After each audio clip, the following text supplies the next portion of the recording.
Conference here today is to present our new report on illegal logging in Romania and the role of Holzindustrie Schweighofer in accepting illegal timber.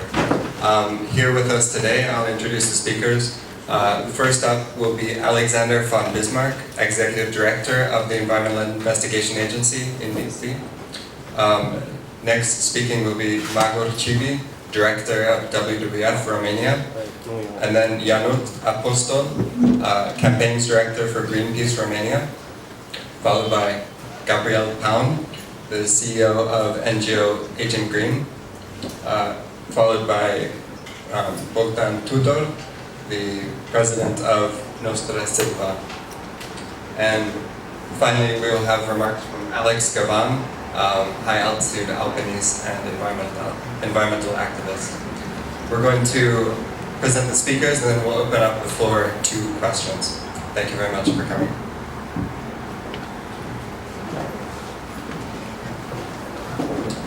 Thank you very much. Thank you very much for coming. My name is Alexander von Bismarck. I'm the Director of the Environmental Investigation Agency. Thank you for letting me speak in English for this presentation. We are a non-profit. We've been working for 30 years to uncover environmental crime around the world. We work on issues like ivory trade, trade in dangerous chemicals, and also trade in illegal wood. We work to try to solve those problems systematically, the problem of what happens when global demand is willing to buy illegal natural resources, and the problems that that causes locally in very difficult fights against corruption, for example. The demand for illegal wood around the world is maybe the most glaring problem of that. Here in Romania, I think it is clear that there is a hotspot of illegal logging in Europe. It is also the place where the most valuable forest of Europe resides. That is why EIA came to Romania about 2 years ago, and we began a systematic investigation of the problem of illegal logging, which of course many organizations and the colleagues sitting around me here know all too well and have been working on for a long time.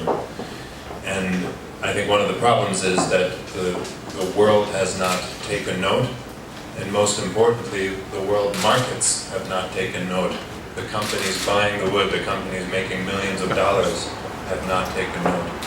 So we want to release today the findings of our investigation. I have in our first slide just a sign of the forest loss between 2000 and 2014, which is about the time that the company Holzindustrie Schweighofer was active in this country and made hundreds of millions of dollars here. Our approach was to go into the forest and to find the illegalities, to find illegal logging. That was unfortunately all too easy. What was a surprise to us is that when we then tracked the wood, we kept over and over again coming to the gates of the sawmill of Holzindustrie Schweighofer.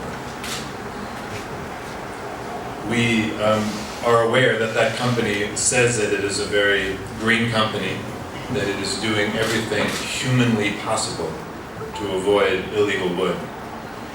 And we asked ourselves, how can that be the case if every piece of wood that we find illegally cut in the forest ends up at this company? Next slide. This was, you see here in our report in black, the black dots are some of the case studies where we identified illegal wood, some of them historical studies over the last 10 years, some of them new. And again, we track the wood into the sawmills that you see there. Next slide.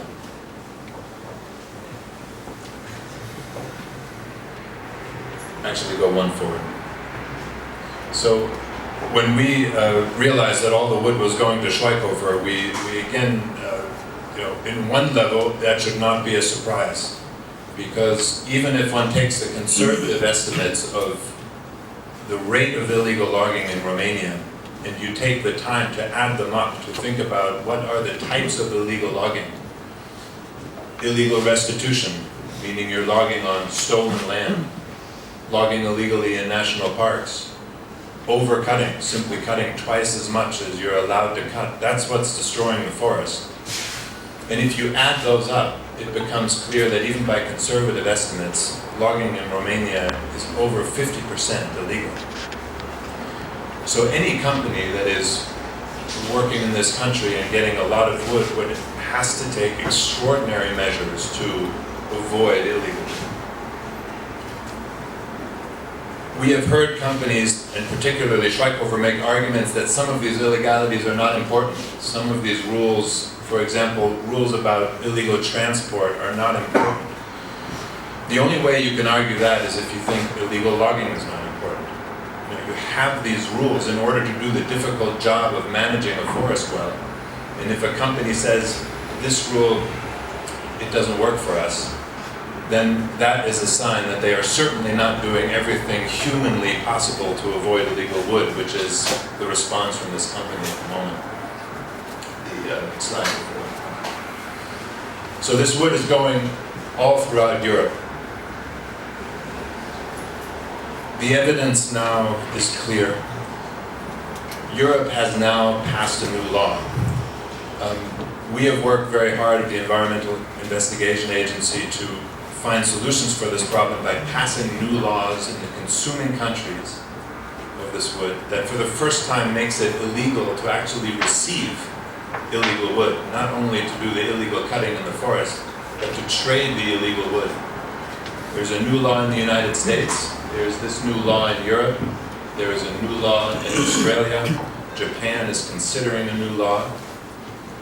So it is a new standard internationally that really for the first time, it's actually a crime to trade in illegal wood. Now we are bringing forward the evidence that these countries in Europe are receiving wood from Holzindustrie Schweighofer. To this extent, we have over 50 million euros in just 2014 of products from Schweighofer going to Austria just in 1 year. We have illegal logging rates of over 50% in Romania. We have the evidence in this report that every piece of illegal wood that we found ended up with Schweighofer. This is the time for the new law to show it has some teeth, to show that it is serious. There needs to be a response from Europe. There needs to be a response from the companies that we name in this report, the biggest retailers in Europe, who are making their millions as well, to show that they do not want to expose their customers, everybody around Europe, to being part of supporting organized crime, part of supporting the destruction of the last great European forest. So we need a response. There is potentially a great weakness in this law. It's a new law, it might need time, but it has one big hole in it through which hopefully the illegal wood does not flow. And that is that the European law focuses its responsibility only on the first company that brings illegal wood into the European Union. So if Holzindustrie Schweighofer was importing its illegal wood from the Amazon, for example, he would be responsible. But because he is buying the illegal wood here in Romania, maybe he's not responsible under this new law. That is an argument that he is making publicly, and that would be a tragedy. So it is time for the European law that is potentially a great sign of hope to show that the market is closed for illegal wood in Europe, and it needs to begin here. Thank you very much. Thank you very much, Alexander. We'll now hear from Magul Cibi, Director of WWF Romania.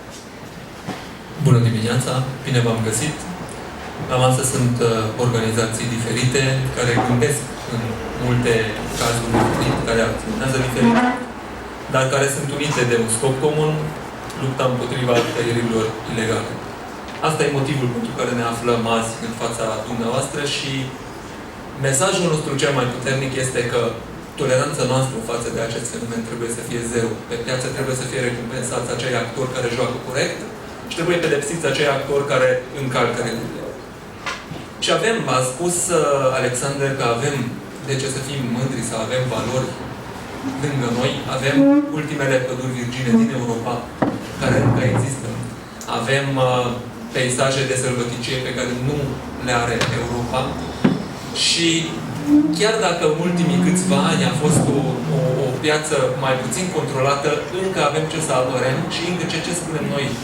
Părerea noastră ca și organizație este că în continuare putem să transformăm România ca să devină o economie model care e bazat pe natură, dar fără să distrugă natura. Dar pentru acest lucru trebuie să luăm măsuri urgente.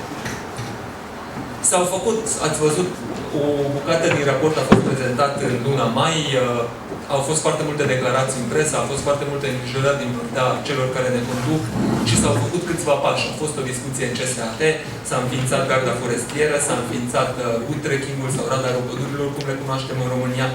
Toți acești pași au existat în România. Însă, acum la ce trebuie să fim atenți? Cât de consecvenți suntem și dacă putem să mergem înainte pe acest drum mai departe. Vorbeam despre codul silvic atunci când erau discuțiile și spuneam că există niște principii. Modelul economic în România trebuie să fie unul legat de păduri, care creează o conexiune între oameni și natură. Sunt două viziuni până la urmă. Este economia care spune că ne concentrăm doar pe profit și este economia care spune, sau asta e partea radicală, și sunt ecologiștii radicali care spun că trebuie să izolăm natura de oameni. Noi spunem că natura poate să fie apărată doar dacă creăm o conexiune reală între oameni și natură.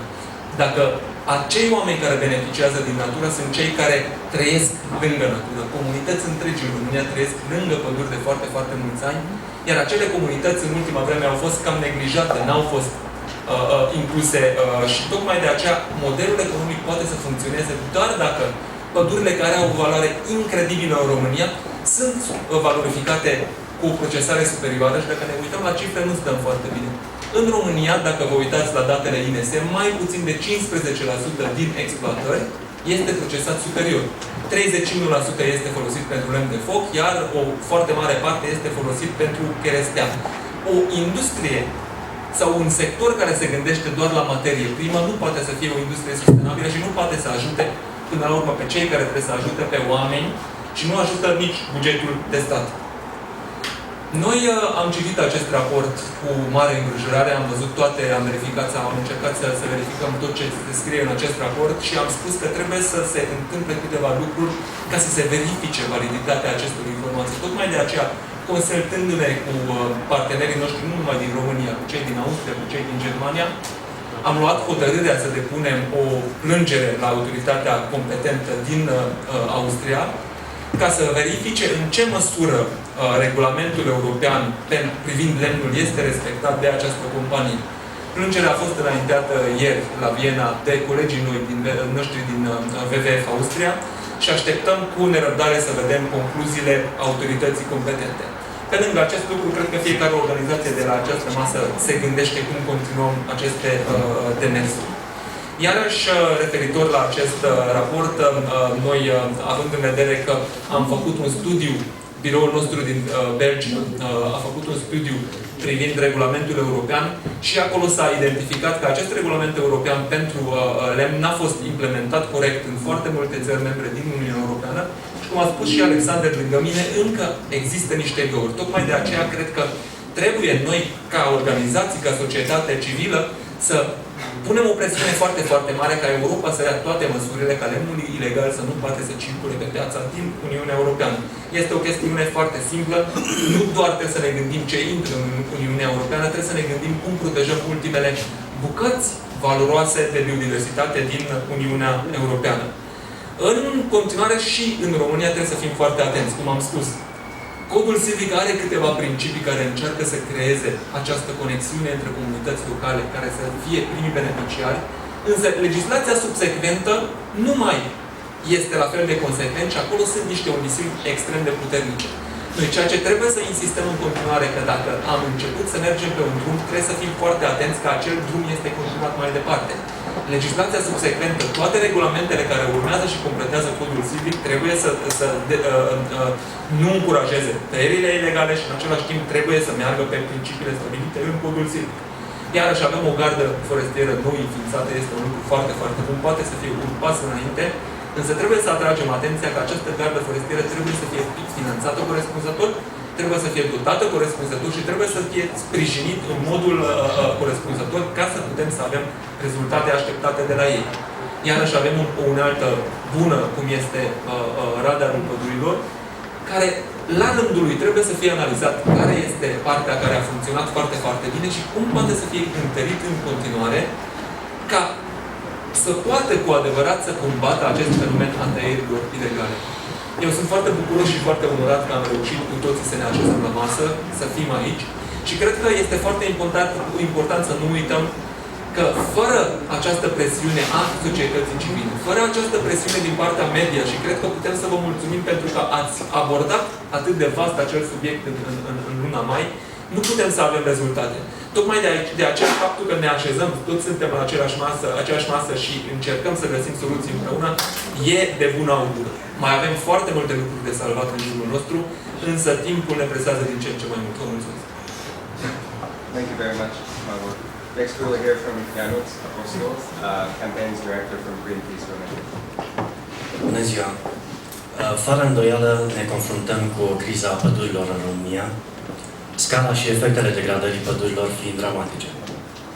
O hartă Greenpeace ce acoperă perioada 2000-2011 și analizează modificări ale structurii pădurilor din România, arată că 280.000 de hectare au fost degradate, pierdute în această perioadă, într-un ritm îngrijorător de 3 hectare pe oră. O actualizare din 2015 arată că pierderea pădurilor a continuat în același ritm în perioada 2012-2014. Dacă acest ritm de pierdere a pădurii continuă astfel, vom ajunge curând în situația de a nu mai recunoaște munții noștri. Ce fac instituțiile statului în acest timp? Cazurile de tăieri ilegale sunt investigate. Sunt descoperite 62 de cazuri pe zi. Însă, datele Ministerului Mediului arată că în fiecare an se taie 8,8 milioane de metri cub de lemn ilegal. Cazurile investigate arată că instituțiile statului descoperă doar jumătate de milion de metri cubi. Restul rămân neinvestigate, nedescoperite, nepedepsite. Ce e de făcut?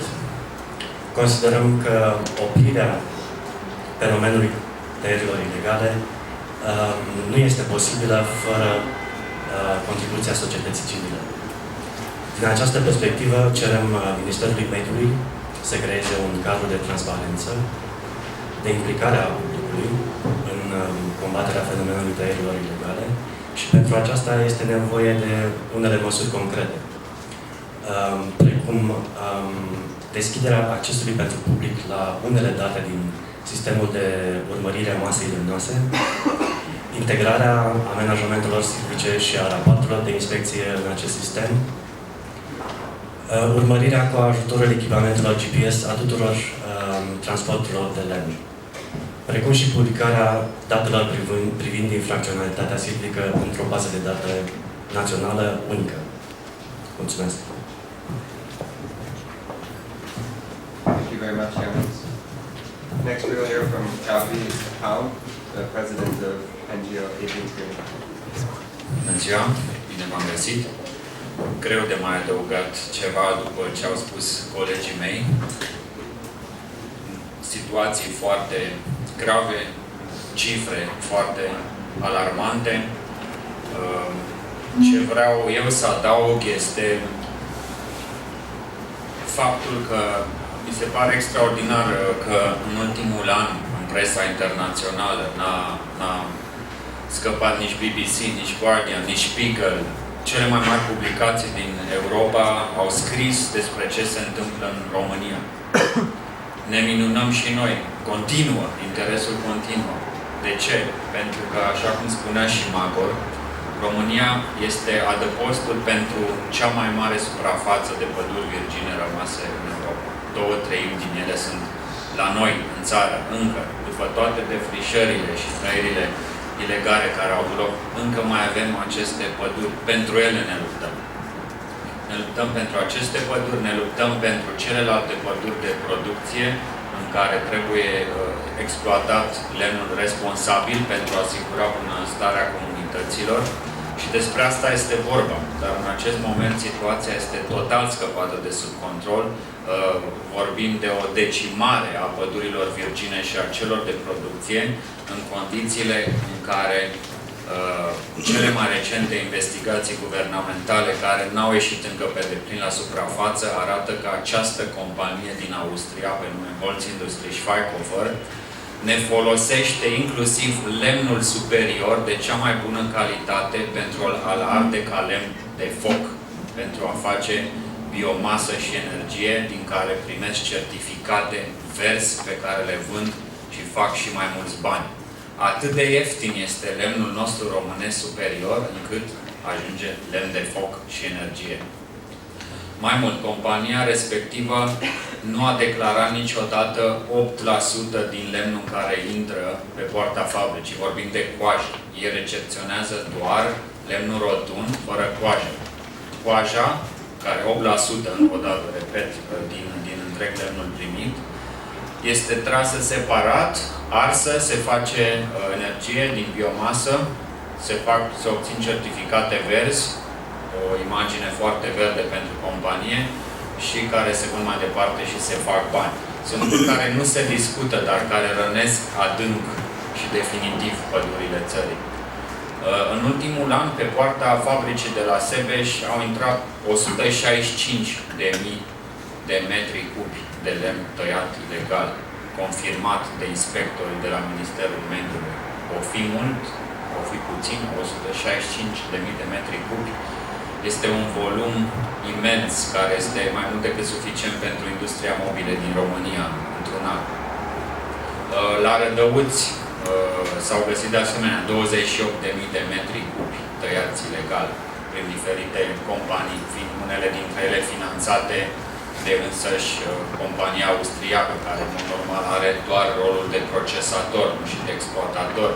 Dar aici se ridică niște întrebări pentru ce înseamnă UTR, asta pentru UTR, Regulamentul European pentru Circulația Masei Lemnoase, care pedepsește doar companiile care au pus pentru prima oară pe piață lemnul ilegal.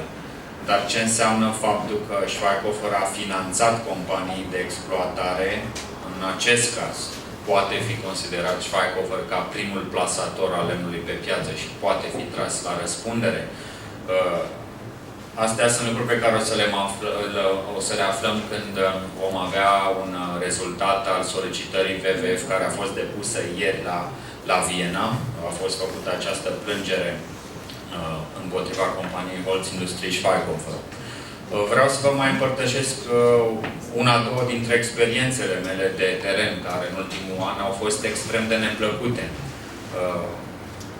Odată, nu de mult, în luna mai, am ajuns în spital pentru că am început să pun întrebări într-un loc în care investigam niște defrișări, nu tăieri. Când spunem defrișări, vorbim de scoaterea definitivă a unor teritorii de păduri din circuitul forestier.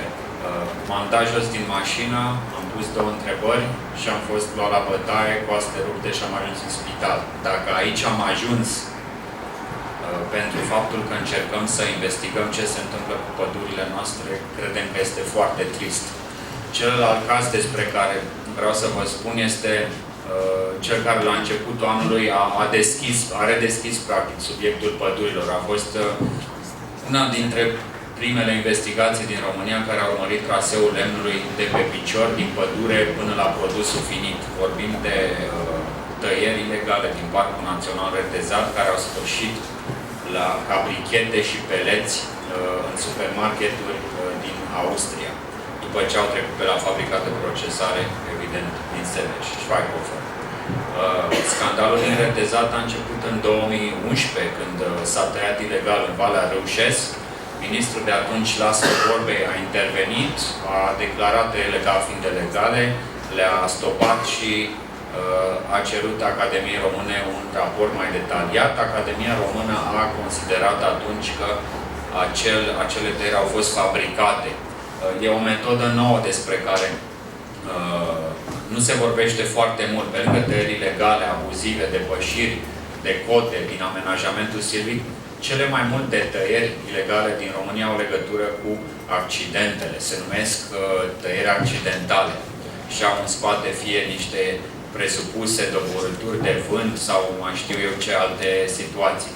A fost și cazul din Retezat. Raportul Academiei Române a arătat că atacul a fost fabricat de oameni, de silvici, de oameni din Romsilva, practic, care au ajutat la acele tăieri. Lemnul a ajuns în cea mai mare parte la Schweighofer și în mai mică parte la vecinii de la Cronoșpani.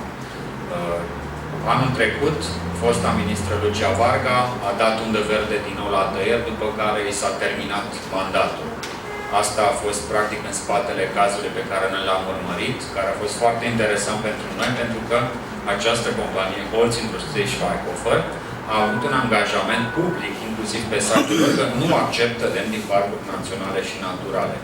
Ei bine, anul trecut, 500 de camioane cu lemne au ieșit încărcate din valea respectivă, din Retezat, și au ajuns la Sebeș, fie la Schweighofer, fie la Cronoșpani. La poarta fabricii, cred că se știe deja că am fost, deși eram pe domeniul public, am fost pus la pământ și împroșcat cu spray cu piper și am ajuns la spital, deci sunt evident că se dorește ca foarte multe lucruri să fie ascunse.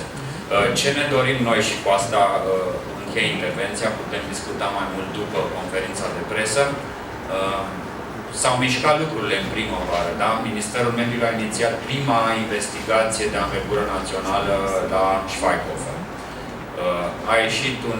Au ieșit părți dintr-un raport, s-a anunțat că a ajuns cazul la Procuratura, la Curtea Supremă și de atunci nimic. Este o liniște totală. Dacă vrem ca în țara asta să se întâmple ceva, credem noi că trebuie să ne luptăm cu această companie monstru, trebuie să avem un studiu de caz prin care să arătăm că nu se mai poate așa, că oricât de mare ar fi compania, ea poate fi trasă la răspundere și sancțiunile vor fi drastice pentru a transmite un semnal cât se poate de puternic tuturor operatorilor de pe piața lemnului din România că trebuie să intre în legalitate. Mulțumesc! Thank you, Grafic.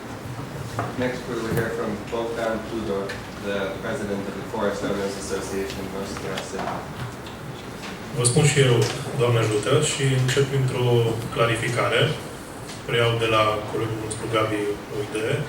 Interesul presei internaționale pentru România este dat de această situație extraordinară și nemai întâlnită în Uniunea Europeană. Suntem singura țară, așa să spunem, civilizată, din granițele Uniunii Europene și din singura țară din țările care au un anumit grad de civilizație, în care se petrece un fenomen incredibil de colonizare și de jefuire a resurselor naturale. Acest fenomen al tăierilor ilegale, care este, într-adevăr, la amploarea pe care raportul EIA a dezvăluit-o astăzi, este însoțit de un alt fenomen, acel al achiziției ilegale de terenuri, și dacă tot vorbim despre compania Schweighofer, un element al analizei pe care au făcut-o colegii noștri din Statele Unite este cum o divizie a acestei companii, cascade Empire, a reușit să achiziționeze peste 15.000 de hectare de teren forestier, iar dovezile care sunt consemnate în rechizitorii ale DNA, în hotărâri de condamnare a unor rețele de crimă organizată care au traficat în teritoriu, arată că peste 50% din aceste suprafețe, care sunt acum o proprietate certificată a companiei Schweighofer, provin din retrocedări ilegale sau din cumpărarea proprietății sau proprietăților unor comunități, act care de asemenea este contrar legii civile la noi. Această luptă pe teritoriul României se duce nu numai pentru masa lemnoasă, se duce și pentru ceea ce înseamnă pădurea ca resursă și ca teritoriu, cu tot ceea ce mai presupune bogățiile subsolului. Avem fonduri de investiții care au reușit să achiziționeze în România peste 300.000 de hectare de teren forestier. Dacă, și eu vă spun că din analizele noastre se menține acel procent evidențiat în raportul EIA, dacă proprietăți care nu sunt vinde, vedem ce suprafață imensă din teritoriul României a ajuns ilegal în mâinile altora. Avem un dezinteres total din partea politicienilor de a reglementa această situație, pentru că, așa cum am văzut și știm cu toții, din retrocedările ilegale și din vânzările subsecvente ale acestor terenuri, sau politicienii reușesc să facă venituri importante și avem cazul cele, nu trebuie să le reluăm. Important este că, tocmai din această implicare a factorilor politici care s-au făcut stăpâni ai pădurilor, în sensul că pot să decidă și să ia numele nostru decizia dacă le tăiem sau le distrugem sau le conservăm, această implicare este demonstrată prin interceptări telefonice, prin comisioane pe care le-au încasat acești lideri pe care noi am votat și fondurile de investiții au spus că au mai unul dintre ele, de exemplu, a spus că are un disponibil bani ca să cumpere 1.000.000 de hectare de pădure mâine. Numai că nu au de unde să-l cumpere. Și atunci au găsit o variantă și se fac acum, am aflat că este în desfășurare un studiu sociologic de bani europeni care să alcătuiască un atlas al comunităților istorice de proprietari, al locilor și al posesoratelor. Întâlnindu-mă cu acești sociologi care fac aceste investigații, au spus că anumite puncte cheie în investigație sunt legate de vulnerabilitățile fiecărei comunități locale, de adversitățile care sunt în fiecare localitate inerente și de modalitatea prin care aceste companii, ulterior, să vină în comunitate și să o dezbină și să pună mâna pe aceste proprietăți. Deci, în România, pe lângă acest plan al tăierii integrale a pădurilor dus până acum la capăt de către compania Schweighofer, mai este și acest plan al achiziției terenurilor forestiere, a munților, iar reacția politicienilor a fost că de peste 7 ani de când noi cerem o lege de reglementare a vânzării terenurilor forestiere, tot se facă nu aud și nu este niciun proiect, pentru că această situație în care totul se taie fără de lege și totul se vinde la fel, fără a fi reglementat, este sistemul în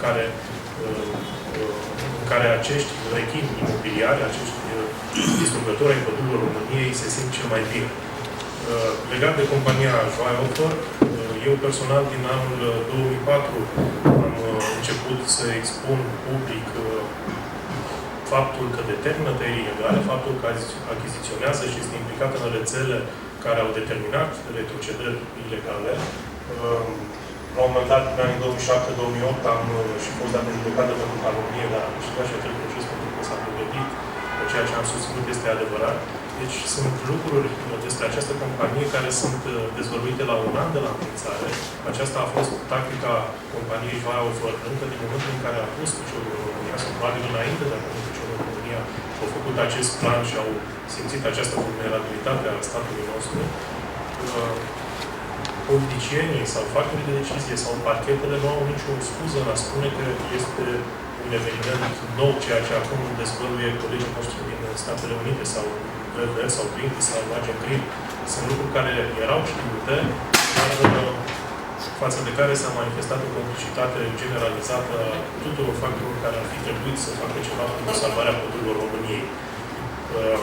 Avem un invitat în sală, probabil la final o să spună și o să vedeți cum în România este posibil ca, având o hotărâre irrevocabilă din anul 2004 pentru 17.000 de hectare de pădure, să ajungi în anul 2015 și să nu ai niciun metru pătrat, dar în toată această perioadă, în ciuda unei hotărâri care, într-un stat de drept normal, ar fi trebuit pusă în executare, toată proprietatea a fost împărțită către alte structuri, o crimă organizată cu legături politico-financiare și mare parte din această suprafață este în prezent teată la rast. Acesta este motivul pentru care raportul, din punctul meu de vedere, raportul colegilor de la Greenpeace, care folosește date statistice reale și arată că Maramureșul este numai pe locul 3 în harta tăierilor legale din România, motivul pentru care a ajuns pe locul 3 este pentru că deja s-au tăiat pădurile și nu au ce să taie valoros pentru compania Schweighofer. Și în final, o ultimă frază, tăierile sau cauzele tăierilor ilegale sunt multiple.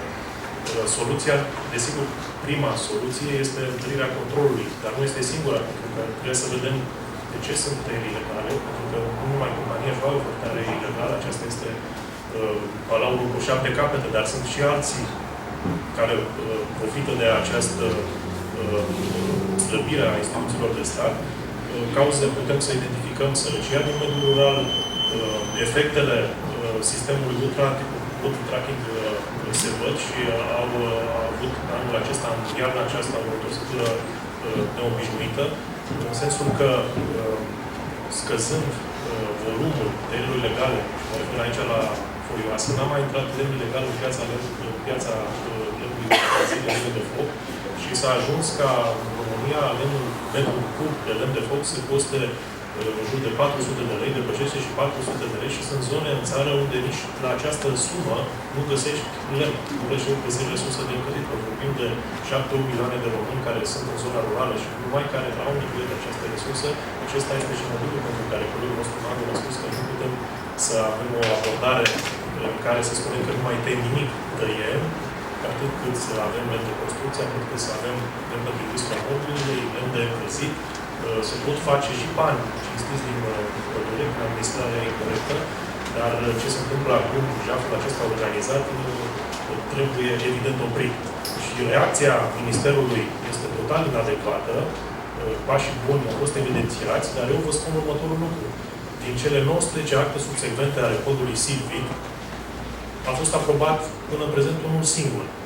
Un act subsecvent prin care 13 angajați funcționari publici ai Ministerului, printr-o fraudă instituționalizată, legiferată printr-un ordin de ministru, s-au numit într-o comisie de atestare a agenților economici, stabilind ca 80% din tarifele încasate din această activitate de atestare să revină membrilor din comisie, ca indemnizații.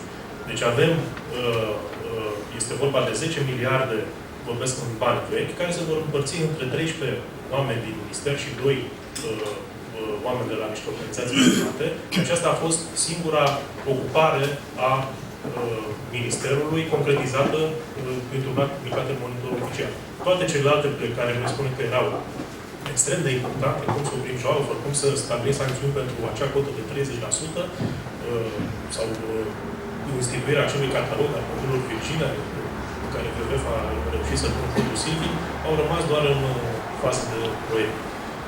Rugămintea mea și a noastră, pentru că fenomenul tăierilor legale este și la privat, și la stat, și ne afectează pe toți, indiferent dacă suntem sau nu proprietari de cultură, dacă trăim în oraș sau în munte, este de a pune în continuare presiune pe minister, de a sancționa toate aceste derapaje și fraude prin care angajații, funcționarii publici se îmbogățesc, iar relevarea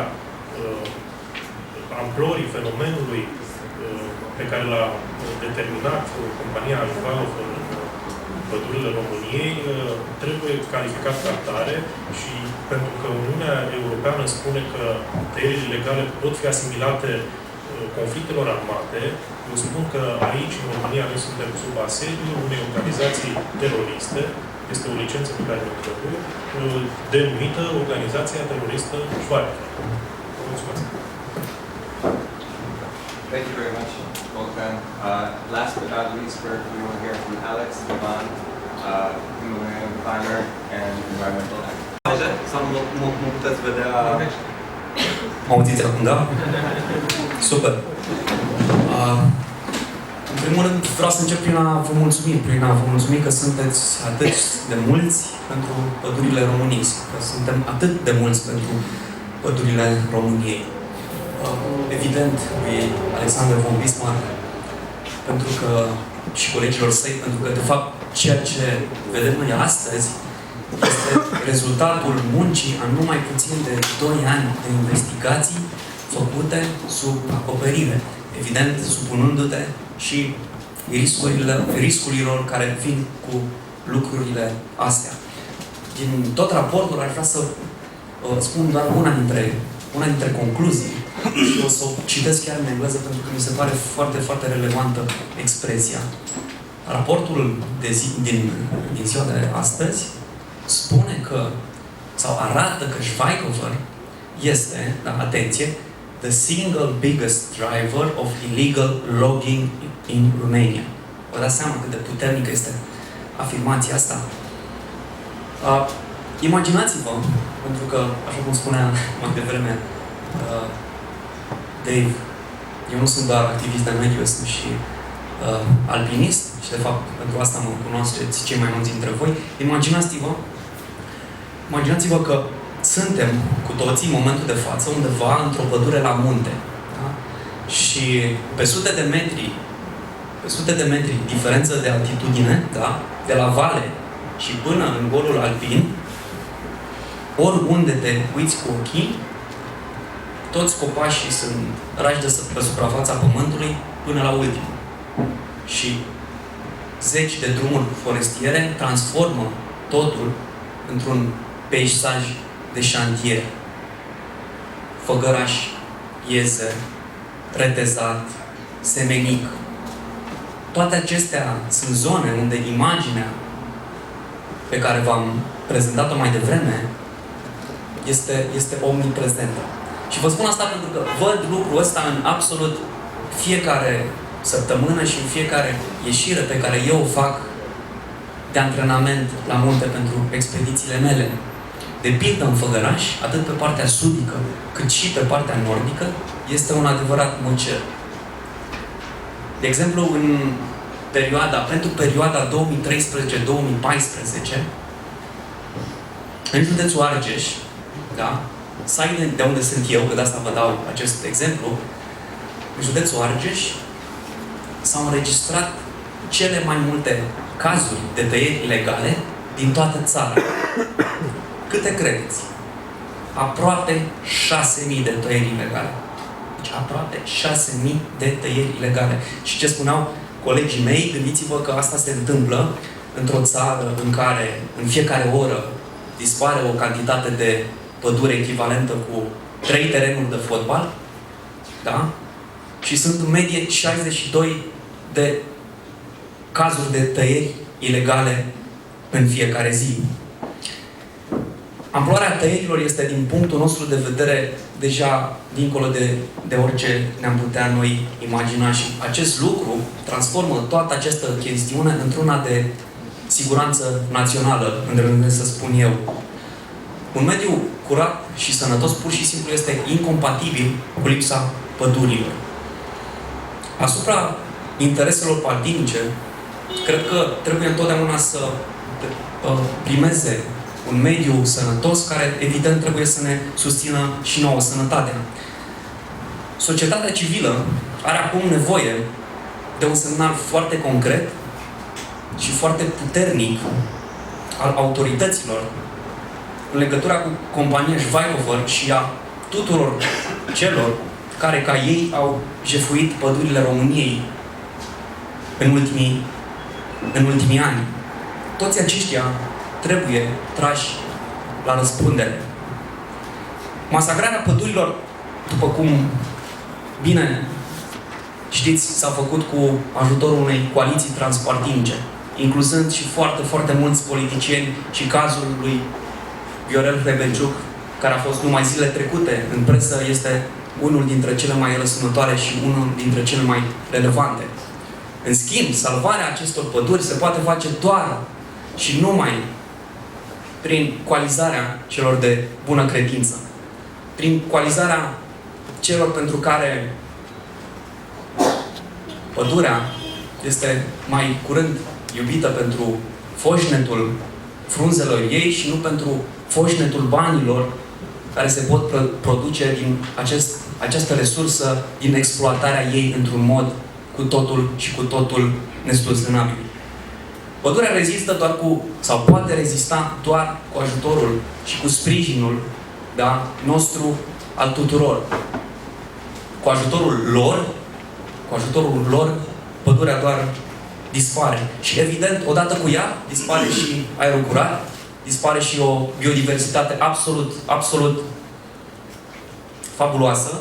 Și vă spun asta că am văzut multe corturi de natură din toată lumea. Și evident, odată cu asta dispare și sănătatea noastră. Ce ne trebuie însă este o viziune sustenabilă asupra viitorului pădurilor României, o viziune sustenabilă în care aberații morale și aberații legale, precum Schweighofer, să nu se mai poată întâmpla absolut niciodată. Pădurea nu este cherestea, fauna nu este vânat, iar noi nu suntem puțini. Mulțumesc! Thank you very much, Alex, and thank you to all of the speakers. Now we will open the floor to questions from the audience. I'd like you to first introduce yourself, say your name and your organization, and if you could specify if the question is for one particular speaker or for the group in general. If you would like translation from Romanian to English, we can also provide that too. Bună ziua, Vitalie Cojocarii Pro TV. O întrebare pentru toți cei care au discutat și au vorbit astăzi. S-a spus despre atacuri armate, că suntem o zonă din care se extrage, suntem colonizați și așa mai departe. Vreau să ne oferiți niște cifre, dacă puteți, despre cum este industria de tăiere a lemnului în România, în sensul în care, din ce știm, noi doar ducem la export lemn, fără să ne prelucrăm, ceea ce dăunează foarte grav și industriei și din punct de vedere economic. Ne-ar ajuta niște statistici, din ce știți, cât la sută se duce la export brut și cât reușim să prelucrăm la noi în țară. Mulțumesc.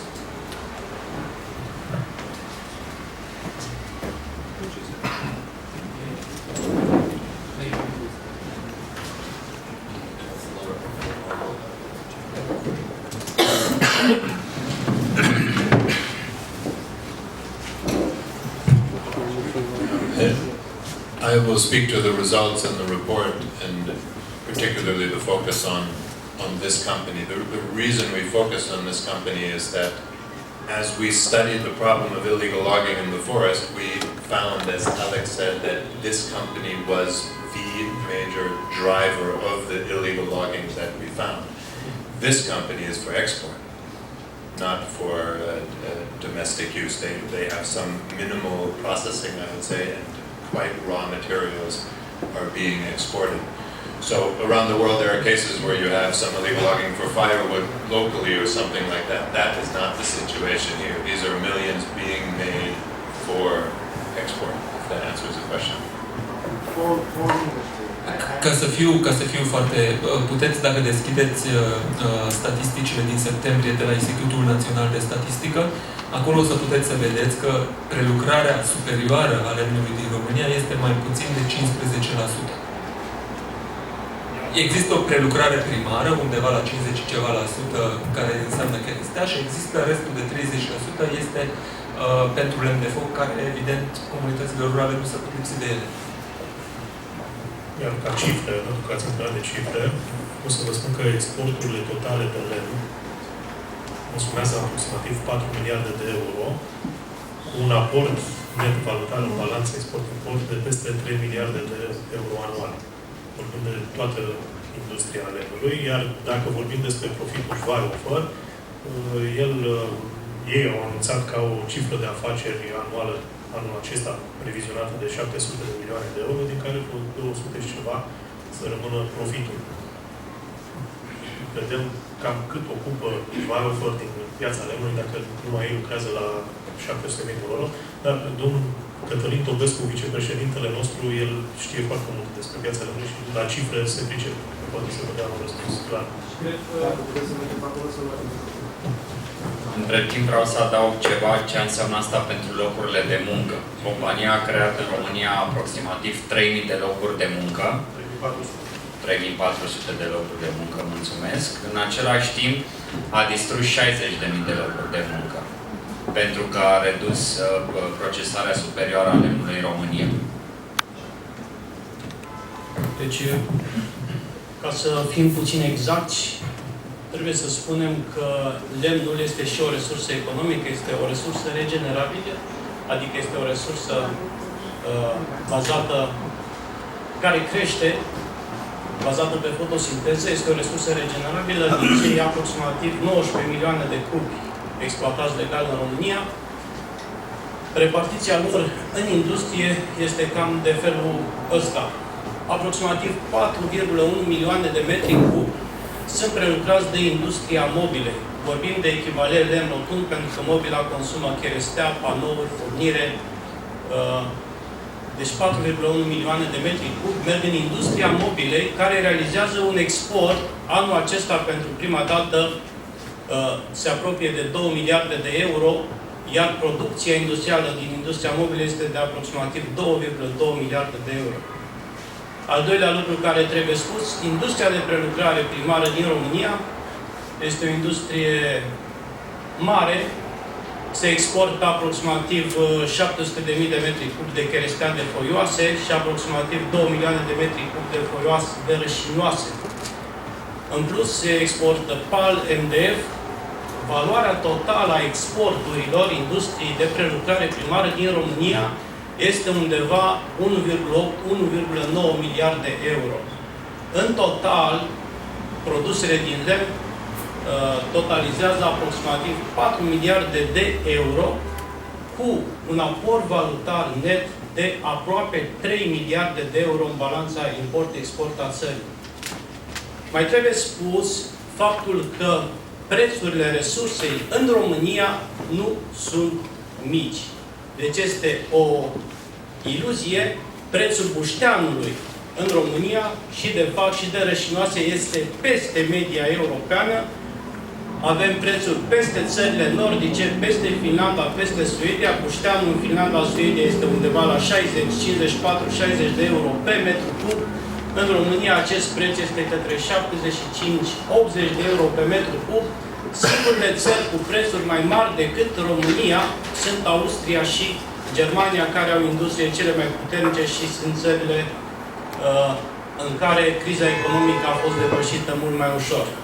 Și ceea ce mai trebuie spus și trebuie să știți este că România, datorită acestor prețuri mari ale lemnului, exportul de buștean tinde către zero.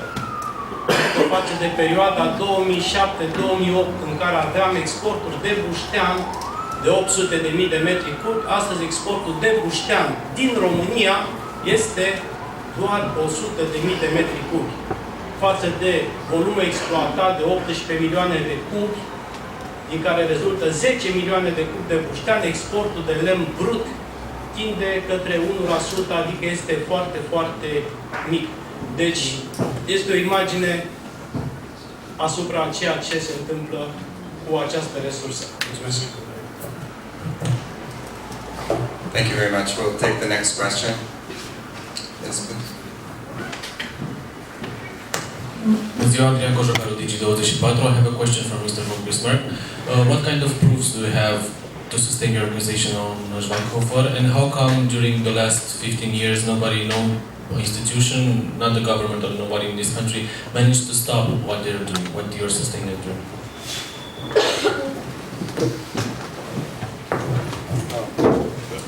Well, to take your last question first, because it was actually not illegal to trade in illegal wood. So we could have any proof we wanted and bring it to the people who are actually making money with the wood, and you couldn't do anything. We had, when we were doing this work, we had the most spectacular example from the rainforest of Indonesia, where 300,000 cubic meters were going illegally to China every month, and we did a great report, and China said, I don't care. And that was the case until now. This is the moment when the international market is realizing that if we buy the illegal wood, it will continue. So now Europe has to prove itself, and it hasn't done so yet. The market hasn't done so yet. To go a little bit further on your second question, generally it's happening, and it's beginning to happen. Just tomorrow there will be news coming out of the United States that the biggest flooring retailer in the United States will plead guilty to a criminal felony against the U.S. Lacey Act, which is the U.S. version of this new law in the EU. They will receive $13 million in fines. They will be on probation for 5 years, where the U.S. Department of Justice will study their books and have a specific requirement that they restructure their entire company to ensure that they do not get any illegal wood. This was a $3 billion company. It has now lost over 2/3 of its value, so $2 billion, since our report came out 2 years ago on that company, where we had the proof that they were receiving illegal wood from the Russian Far East. Those are the kind of consequences that the international market will now bring to companies that trade in illegal wood. The proof here is overwhelming, of course. The tragedy is that the proof has been out for about 10 years. And we find it's important that now that we've worked hard to have the ability for there to be a response, that we pull that together and bring it to these new laws that hopefully will actually respond. It is amazing that we were able to gather absolutely new, immediate proof, even after so many stories have been out, even after it is so clear that Romania is a hotspot for illegal logging, even after a company has made big speeches about doing everything humanly possible to stop illegal wood. Why is it so easy for us to bring direct proof, to go into the forest, to identify illegal wood, to simply follow it to the gates of the mill? You can't get more direct than that. Apparently it took, for the first time, for the media attention, before any laws take effect, for the media attention to go into the markets of this company, for there to be some response so far, both by the company and by Romanian authorities. There was an investigation. The report that has been announced appears to directly back up what we have found in the forest. In their initial statements from the environmental ministry here, they speak about having found irregularities, having found what they suspect to be illegal wood in the mill. So I think we have hope that the evidence is clear. Our evidence is clear. I hope that the Romanian authorities will conclude their investigation, will continue, will stay strong at this moment, will have a sense that they have international support, that the world will be watching, and that the world will respond. I think it's an extraordinary sign of hope that there is a unified voice here in Romania, making it clear not only that they call for response in Romania by Romanian authorities, but that they also speak to the world who is buying this wood, who is making hundreds of millions of dollars, and saying, don't buy our illegal wood. Don't become part of the crime.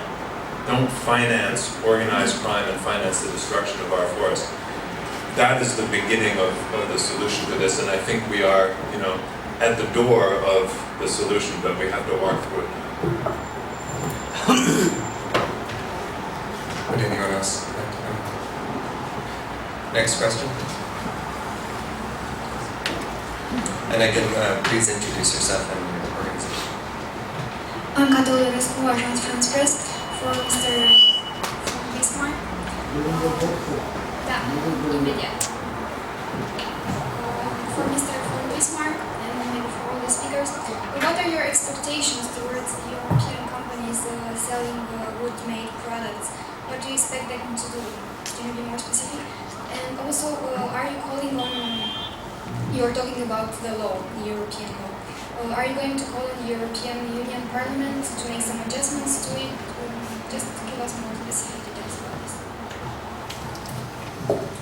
On the second question, absolutely. It is a new law and it should be given a chance, and it is very encouraging that WWF and WWF Austria, where the headquarters of this company reside, have taken action and have filed a formal complaint under this law.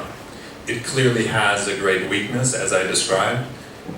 It is a year of looking at this law and potentially revising it, so we will absolutely be part of that process and encourage any loopholes to be fixed. There are some things under the law that clearly apply.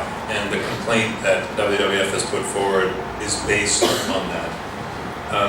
There are, this company has some of its own land, very little, and mostly buys from thousands of suppliers, many of which are illegal. But on its own land, if there are any problems, it is directly responsible under this new law. So that is one thing to focus on. The other is that the law does require that there's traceability of the movement of the wood through Europe. So even though it puts most of the responsibility on the first company that brings the wood into Europe, which is the problem, it still requires every company that buys the wood to have the data on who sold it to them and who they sold it to. So we will be very aggressive, and we hope that the law will be aggressive in requiring every single customer of Schweighofer to provide the specific data of how much they receive, how much they will receive, how they are selling it.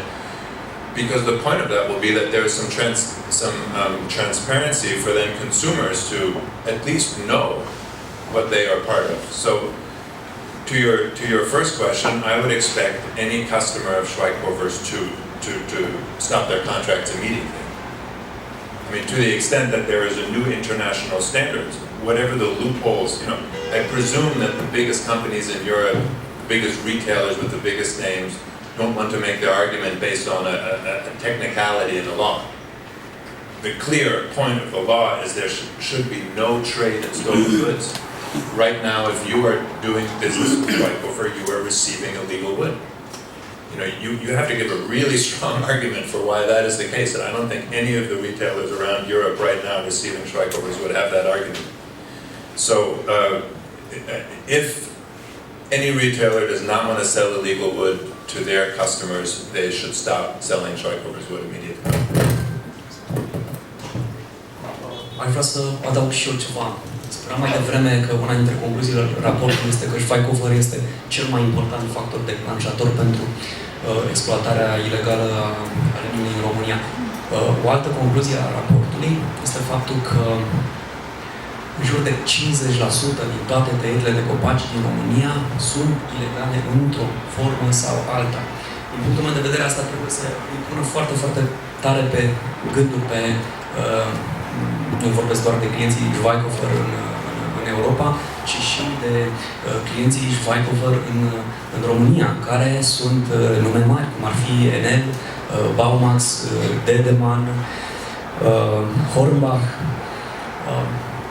Lucrul ăsta cred că, sau raportul acesta, teoretic ar trebui să le creeze niște întrebări fundamentale, pentru că din punctul meu de vedere, vorbind mai devreme din partea societății civile, a cetățeanului preocupat de ce se întâmplă cu țara lui, implicarea noastră a tuturor la un nivel foarte simplu ar fi pur și simplu să nu mai cumpărăm produse care sunt comercializate de respectivele companii. Sunt pași mici pe care putem să-i facem fiecare dintre noi în cazul în care ele nu se responsabilizează automat, în momentul în care au în față un raport atât de bine documentat și râdeam mai devreme, glumeam cu Alexander, am zis, uite, are 470 de referințe la sfârșit, nu știu câți dintre noi, când ne-am dat teza de doctorat, de masterat, de licență, am avut la sfârșitul ei 470 de referințe. Mulțumesc! Next question.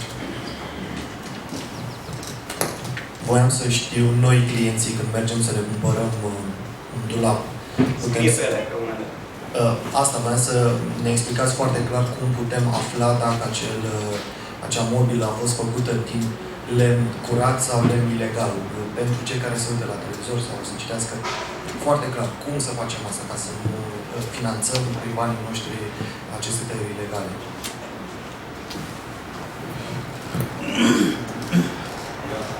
Răspunsul e foarte scurt. Nu știu.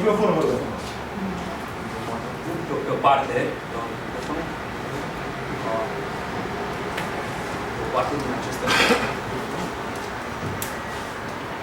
o parte din aceste produse produse, gen brichete, paneluri, etc., se află pe etichetă logo-ul Schweighofer. Am văzut chiar eu lucrul ăsta. Concluzia raportului este că lemnul în România nu este sigur. Nu ai cum să fii convins că în momentul în care cumperi orice produs din lemn nu provine din tăieri ilegale.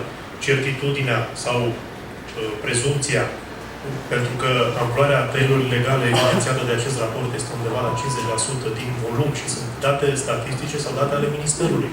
Prezumția e că ai o șansă de 50% să cumperi un produs din lemn exploatat ilegal. Asta e piața din România și piața pe care o dezvoltă Schweighofer către consumatorii din întreaga lume sau din Uniunea Europeană. Totuși, mesajul acestei conferințe nu este că România trebuie să oprească industria și nu avem nicio șansă. Există totuși scheme în România, de exemplu, schemă de certificare a pădurilor FSC, Forestry Stewardship Council. Ei ieri au anunțat că vor investiga partea certificată a companiei ca să vadă dacă acuzațiile se susțin și o certificare reprezintă deja o siguranță în plus că acea pădure sau acel produs pe care doriți să-l cumpărați are totuși o verificare în plus față de tot ce există. Ceea ce trebuie să înțelegem că demersurile noastre nu sunt decât au un singur scop de a atenționa că cei care nu joacă corect n-ar trebui să fie susținuți nici de consumatori, nici de toată lumea. Nici de cum de a crea o generalizare și a spune că tot ce există în România este rău și în acest fel exact și acele companii care joacă după reguli să aibă de suferit. Și în acel moment cred că dacă ne întrebați ce ne dorim transparență. Ne dorim sau achiziționează sau aduc din pădurile lor să-și pună întrebarea și să verifice de unde vine, dacă toate actele sunt în regulă și pur și simplu să își pună astfel de întrebări și să nu spună că eu am niște acte doveditoare, așa că eu sunt ok. Referitor la EUTR, un studiu WWF Bruxelles, cum spuneam, a anunțat WWF European Policy Office, a arătat acum câteva săptămâni că sunt puncte slabe. Unul dintre punctele slabe este că sunt excepții și sancțiunile sunt derizorii. Adică în Germania, din câte mi-au zis colegii din WWF Germania, a fost aplicată o amendă de 50 de euro, de exemplu. Dacă asta este o amendă semnificativă pentru orice comercializat, oricine care comercializează, nu cred că așa putem să descurajăm acest fenomen. Dar iarăși, încă o dată, trebuie să ne concentrăm pe cei care fac lucruri rele și nu să punem o stigmatizare asupra unui întreg sector. Just a quick comment. I understand the question to be how can we make sure that something we buy does not have illegal wood in it, and I think it's very, having just made the point I made about if I was a customer of Schweighofer, I was immediately stopped. It is very important to point out that it is, there are many methods out there now to fight this problem. It is an understood problem around the world. It has been for at least 10 years. There are many systems, third-party systems to ensure that you are doing everything possible to avoid illegal wood. There's new DNA technology, isotope technology. The question is, if you are the biggest company making hundreds of millions of dollars a year with the latest laser systems to measure your logs, you are the one that has the capacity to stop the illegal wood.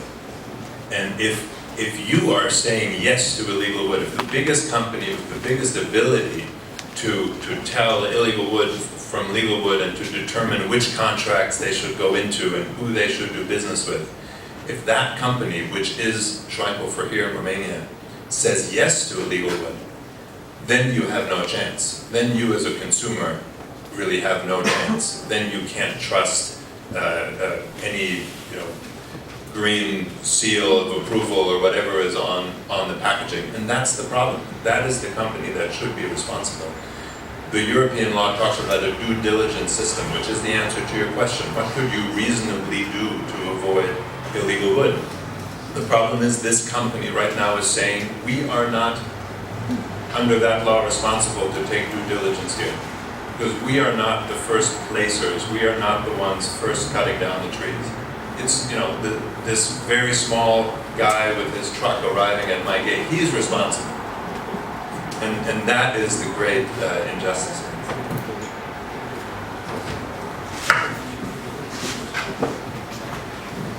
Mark, referring to what you just said now, throughout time, Schweighofer said that they have all the necessary documents to prove that the wood has entered legally to their gates. So how come the wood entered illegal over there? If they say they can prove it's all legal. So that would be a great question to ask him. It is a great mystery. And, he says he's doing everything humanly possible. He also says that he is covered by this certification called PFC. That seems to be the big argument for why they are doing everything possible. We studied that certification. If you look at their requirements, the requirement is, in black and white, that there is some document present that indicates legality. Now, I think everybody here knows that that is not going to do it. That is not going to solve the problem. Every truck in Romania with illegal wood on it has some document.